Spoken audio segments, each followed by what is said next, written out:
Types of data structure.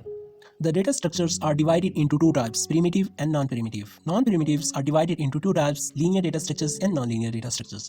इसको हम एक ट्री की मदद से समझने की कोशिश करते हैं। डेटा स्ट्रक्चर है हमारे पास, इसकी हमने दो टाइप्स डिफाइन की कि हमारे पास इसकी दो हैं, प्रिमिटिव और नॉन प्रिमिटिव।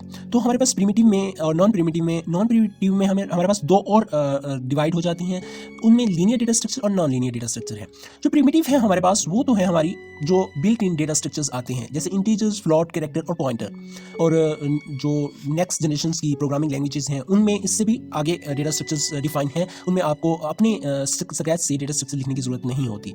उसके बाद आते हैं हमारे पास नॉन प्रिमिटिव। नॉन प्रिमिटिव में हमारे पास यूजर डिफाइंड डेटा स्ट्रक्चर्स आते हैं, जिनमें हमारे पास अरे, लिस्ट और फाइल्स हैं। अरेज की दो अकसाम होती हैं, एक होती है 1D अरे और दूसरी होती है 2D अरे। जो 1D अरे है उसके अंदर एक सिंपल टेबल होता है जिसके अंदर एक तरफ से हमारे इंडेक्स लिखे जाते हैं और दूसरी तरफ से हमारे जो कंटेंट है वो लिखा जाता है कि उस इंडेक्स के ऊपर कौन सा डेटा स्टोर होगा। 2D अरे में हमारे पास एक से ज्यादा टेबल्स होती हैं, जिसकी रिप्रेजेंटेशन हम इनफाइनाइट नंबर से कर सकते हैं कि 2D अरे में आप दो डायमेंशंस बना सकते हैं कि एक अरे है, उसकी टेबल नंबर 2 के अंदर हमारा डेटा किस जगह रिप्रेजेंट होगा, वो उसकी रिप्रेजेंटेशन हमारी 2D अरे में आएगी। हम अरेज को 2D से आगे भी ले जा सकते हैं, 3D 4D जितनी मर्जी चाहे हम डायमेंशंस क्रिएट कर सकते हैं अरे में। लिस्ट में हमारे पास दो अकसाम है, एक होती है लीनियर लिस्ट, एक होती है non linear list.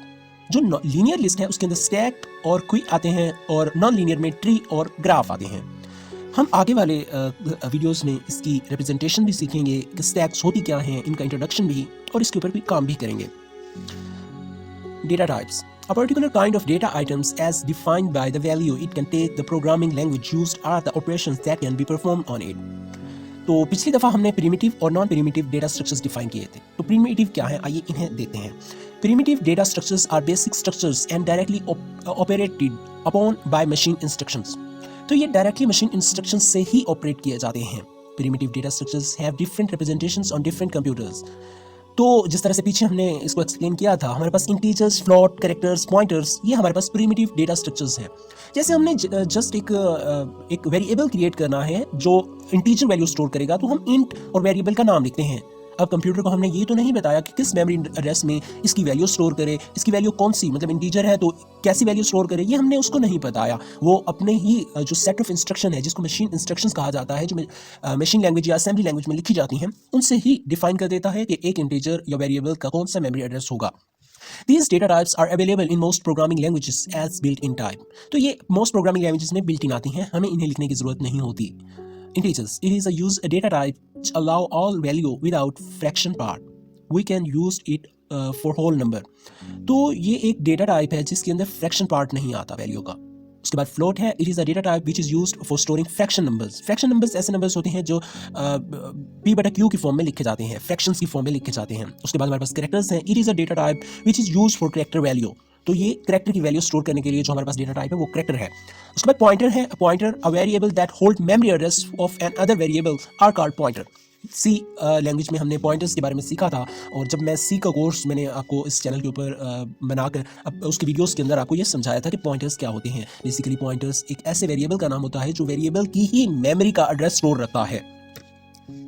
Non primitive data types, these are more sophisticated data structures. These are derived from primitive data structures.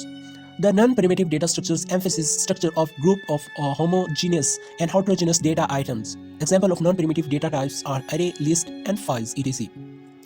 A non-primitive data type is further divided into linear and non-linear data structure. An array is a fixed size sequence collection of element of same data.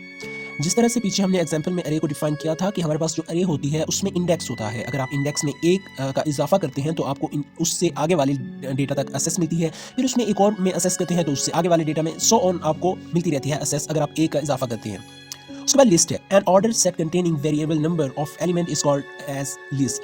उसके बाद file है, a file is collection of locally related information. It can be viewed as a large list of record consisting of various fields. तो file एक बहुत बड़ा collection होता है logically related information का, कि आप लॉजिकली इंफॉर्मेशन को रिलेट कर सकते हैं फाइल के अंदर। लीनियर डेटा स्ट्रक्चर, आइए लीनियर डेटा स्ट्रक्चर के बारे में जानते हैं। Linear data structure simply mean that it is storage format of data in the memory in which the data are arranged in continuous block of memory.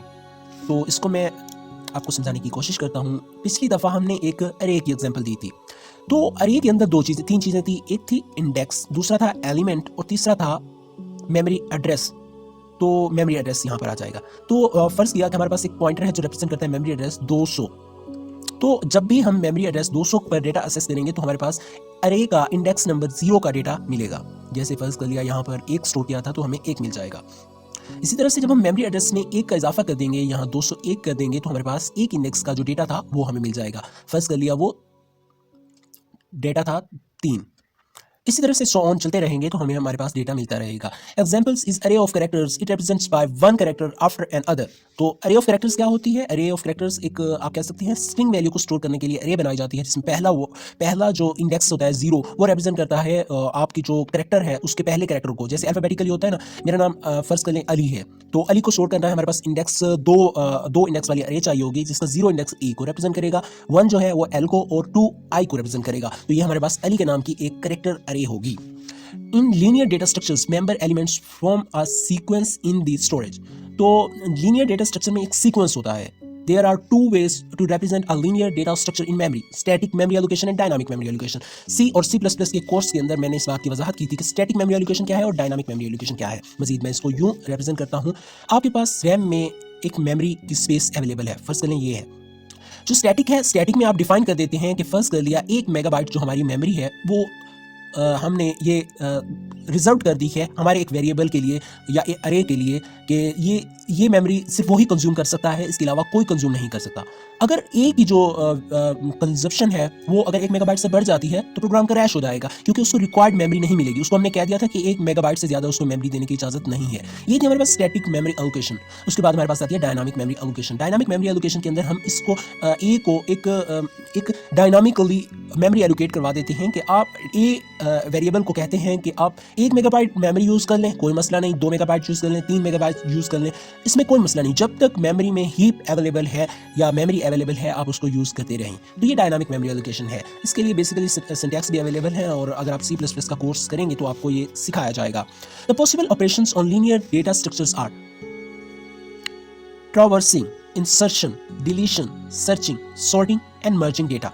हमारे पास बहुत बड़ा डेटा है, हमने उसको एक टेबल की फॉर्म में लिख लिया, तो हमने उसके ऊपर ऑपरेशंस करने हैं ताकि उस डेटा को यूज़ किया जा सके। वो डेटा अगर टेबल की फॉर्म में पड़ा रहेगा तो वो बेकार डेटा है। उसके ऊपर हम जो बेसिक ऑपरेशंस कर सकते हैं लीनियर डेटा स्ट्रक्चर में, वो हम ट्रैवर्सिंग कर सकते हैं, इंसर्शन कर सकते हैं, डिलीशन कर सकते हैं, सर्च कर सकते हैं और सॉर्ट कर सकते हैं, या डेटा को मर्ज कर सकते हैं। ये 6 ऑपरेशंस हम बेसिकली कर सकते हैं, इससे ज़्यादा भी कर सकते हैं और इनको तो कर ही सकते हैं। उसके बाद हमारे पास आती हैं स्टैक्स। Stacks क्या है? Stacks is a data structure in which insertion and deletion operations are performed at one and only. Stacks की एग्जांपल हमारे पास दी गई है। Stacks में जैसे हम किताबों को एक किताब के ऊपर दूसरी, दूसरी के ऊपर तीसरी और तीसरी के ऊपर चौथी और पांचवी रख देते हैं, तो हमने जो पहले वाली किताब रखी थी वो उससे आगे जो किताबें आएंगी वो नल है, क्योंकि वो लास्ट है, उससे आगे कोई किताब नहीं है। तो यहाँ से आगे अगर हम नेक्स्ट करेंगे तो हमारे पास नल मिलेगा हमें, और ये प्रोग्राम को स्टॉप कर देगा कि हमारे पास नल वैल्यू आ गई है, इससे आगे कोई चीज़ अवेलेबल नहीं है स्टैक में। जबकि स्टैक में डेटा इंसर्ट करने के लिए हमें पुश करना पड़ेगा और डेटा निकालने के लिए हमें पॉप करना पड़ेगा। हम डेटा को, जैसे ये 5 है, 5वीं किताब से नीचे वाला 4 किताब वाला डेटा चाहते हैं तो हम पहले 5वीं किताब वाला डेटा निकालना होगा, उसके बाद हम चौथी किताब को असेस कर सकेंगे। सेम उसी तरह से अगर पहले का चाहिए तो हमें ऊपर वाले जितने भी हमारे स्टैक्स हैं उनको निकालना पड़ेगा और फिर हम पहले वाले को असेस कर सकेंगे। क्वी में भी इसी तरह से होता है। और एक और बात बता दूं, ऊपर वाले को हम हेड कहते हैं और नीचे वाले को टेल कहते हैं। सेम उसी तरह से इसको बैक और इसको फ्रंट कहते हैं। तो हमारे पास 1 से आगे जो क्वी है वो नल हो जाती है, तो ये प्रोग्राम को बता देती है कि इससे आगे कोई चीज़ अवेलेबल नहीं है। तो इसके लिए हम 2 मेथड यूज़ करते हैं, डेटा इंस्ट्रक्शन और डेटा डिस्ट्रैक्शन के लिए। एक क्वी यूज़ करते हैं हम डेटा को बैक करने के लिए, और डिक्यू यूज़ करते हैं डेटा को फ्रंट करने के लिए, मतलब कि डेटा के ऊपर कोई मैनिपुलेशन करने के लिए। फर्स्ट इन फर्स्ट आउट, ये मेथड यूज़ किया जाता है जब हम क्यू का कंसेप्ट यूज़ कर रहे होते हैं डेटा स्ट्रक्चर में। Q, the data structures which permit the insertion at one end, deletion at another end, known as queue. तो हम डेटा इंसर्ट यहाँ भी कर सकते हैं, यहाँ डेटा इंसर्ट कर सकते हैं और यहाँ से डेटा डिलीट कर सकते हैं। तो ये इसके अलग अलग एंड्स के ऊपर हम ऑपरेशन कर सकते हैं। And at which deletion is occurred is known as front end, and another end at which insertion occur is known as rear end. Queue is also called first in a first out, कि first in and first out वही representation हम Q में कर सकते हैं कि मतलब पहले वाले डेटा प्रोसेस हो जाएगा, फिर दूसरे की बारी आएगी, फिर तीसरे की आएगी, इस तरह से सो ऑन चलता रहेगा स्टैक्स और क्यू का concept. Non linear data structure. Non-linear data structures are those data structures in which data items are not arranged in a sequence. कि डेटा सीक्वेंस में नहीं होता। जैसे एक दरख्त होता है, उसकी जो शाखें होती हैं वो सीक्वेंस में नहीं होती, कोई शाख कहीं हो सकती है, कोई शाख कहीं हो सकती है। Examples on non linear data structures are tree and graph. तो ट्री और ग्राफ हमारे पास एग्जाम्पल्स हैं नॉन लीनियर डेटा स्ट्रक्चर की। तो आइए जानते हैं ट्री क्या होता है। A tree can be defined as a finite data items in which data items are arranged in branches and sub branches. दरख्त कैसे होता है? दरख्त में एक तना होता है, उसके आगे शाखें निकलती जाती हैं। तो ऐसी रिप्रेजेंटेशन डेटा की जैसे मैं यहाँ पर बना के दिखाता हूँ, जिसमें एक में से दो ब्रांचें निकल गई, फिर दो ब्रांचेस में से आगे उनकी सब ब्रांचेस निकल गई। तो इस तरह का जो डेटा अरेंजमेंट है उसको या डेटा स्ट्रक्चर है उसको हम non linear tree data structure कहते हैं। Tree represents the hierarchy relationship between various elements. Tree consists of nodes connected by edge and represented by circle and edge lead connecting the circles. तो यहाँ पर जो circles हैं वो हमारे पास represent करते हैं एजेस को, और इन सभी consist of nodes connected by edges. तो ये जो डेटा कहलाएगा ये हमारे पास सब ट्री, ये हमारे पास जो सब ट्री है ये सब ट्री कहलाएगा। और ये हमारे पास एक मतलब रूट कहलाती है कि ये रूट जिसे आप मतलब कह सकते हैं जड़ होती है, उसी तरह से जड़ में से एक ही तरह निकलता है, फिर उससे आगे शाखें निकलती जाती हैं। तो ये हमारे पास रूट है। और इसके बाद ये नोड भी कहते हैं, इसको वर्टेक्स भी कहते हैं, सिंपल भी कहते हैं। ये हमारे पास ये जो दो डी और ये डेटा के जो एंड्स हैं इनको हम नोड्स कहते हैं। और जो डेटा को ये मिलाने वाली लाइन है ये इसे एज भी कहते हैं और लिंक भी कहते हैं। उसके बाद हम ग्राफ को देखते हैं। Graph is a collection of node information, जिसको हमने नोड्स कहा था, एंड कनेक्टिंग एजेस, लॉजिकल जो हमारे पास रिलेशंस हैं जैसे कनेक्टिंग एजेस हैं ये। A tree can be viewed as restricted graph. Graph have many types, simple graph, mixed graph, multi graph and direct graph, undirect graph. तो ये देखें, जैसे हमारे पास ग्राफ की मैं एग्जांपल से इसकी वजाहत करता हूँ, तो इसके अंदर ये जो हमारे पास एंड्स हैं जैसे ए बी सी, ये हमारे पास कहलाते हैं वर्टिसेस, और ये हमारे पास कहलाते हैं एजेस जो इनको लिंक करते हैं। इनको हमने पिछले जैसे ट्री के अंदर इसको लिंक कहा था, इसी तरह से इसके अंदर हम इसको एजेस कह सकते हैं।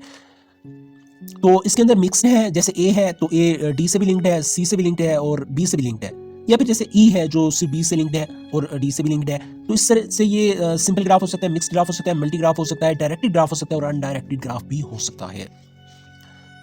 Difference between linear and non linear data structure. जो लीनियर डेटा स्ट्रक्चर होता है, every item is related to its previous and next item. तो उसके अंदर लीनियर के अंदर जिस तरह से हमने अरेज पढ़ी थी या फिर हमने स्टैक्स पढ़े थे, तो डेटा एक लिंक्ड था कि अगर हम सीक्वेंस से लिंक था।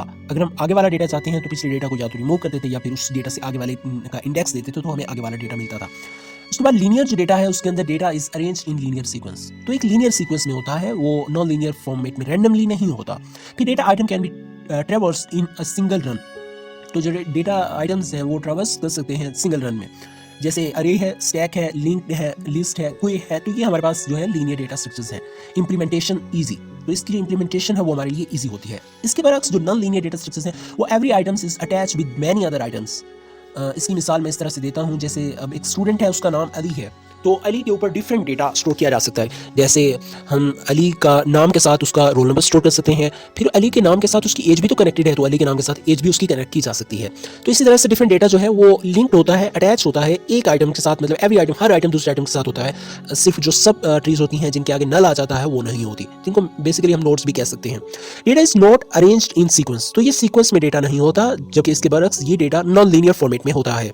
Data can not be traverse in a single run, तो डेटा को हम एक रन में, सिंगल रन में ट्रैवर्स नहीं कर सकते, बल्कि हमें मल्टीपल लूप्स और मल्टीपल कमांड्स यूज करनी होगी एक अच्छा प्रोग्राम लिखने के लिए जो नॉन लीनियर डेटा स्ट्रक्चर को असेस कर सके। जैसे ट्रीज और ग्राफ, ये हमारे पास दो इंप्लीमेंटेशन है लीनियर डेटा स्ट्रक्चर की, कि इसमें ट्री और ग्राफ आती हैं। इंप्लीमेंटेशन इज डिफिकल्ट, इसकी इंप्लीमेंटेशन थोड़ी डिफिकल्ट होती है, लेकिन इसका एक फायदा है, इससे डेटा को एक कम वक्त में असेस किया जा सकता है।